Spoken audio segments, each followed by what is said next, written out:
Back in Dallas, we are all still reeling over this accident that involved John Force and Kenny Brenstien.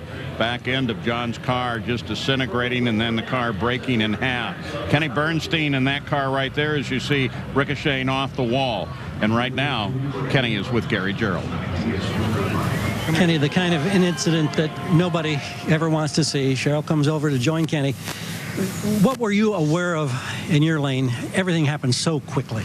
Well, what I recall everything, I was going down there and I was moving towards the center line. The car just kept moving that way, and I was fighting it hard to bring it back, and then it kind of just stuck right there on that center line to the right of it, just a taste. I may have got across it, I don't really know.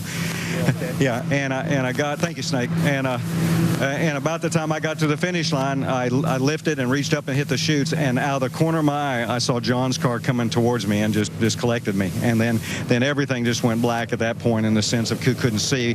He hit us, my body came up in the air, and I ran through his body and my body, and then the next thing I know, I'm coming out the other side. I see John hit the wall really hard to the right of me, and then I go past him, and I'm trying to, at that particular stage, keep my car under control from hitting the wall too.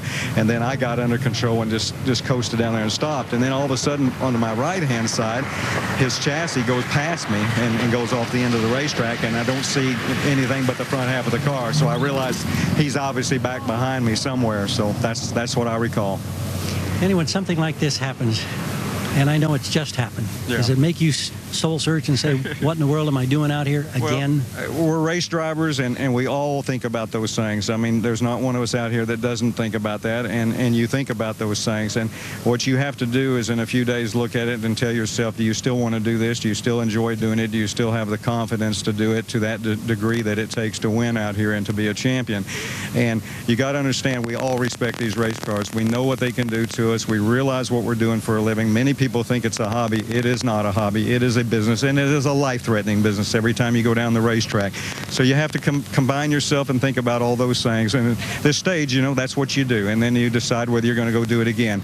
I look at it like sometimes when bad things happen, and I know, and I'm praying that John's going to be okay. I hope that everything there is going to be 100% for him. He's a great guy, a great person, a good friend of mine, and we'll just see how things go. Thank you. Thank you. Well, the good news is that Kenny Brenstien is all right. Now, you do know that this show is tape delayed, but we do have the latest in information on John Force given to us by his team. He has a compound fracture of his left ankle.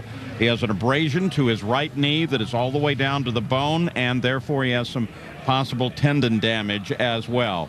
His left wrist is dislocated and broken, and he has abrasions and broken fingers on his right hand. Now, the good news is they gave John a CAT scan, and it comes back negative, so that is good news. And, of course, racing does, in fact, go on. It's what John would have wanted, and it certainly is going to occupy the rest of our time.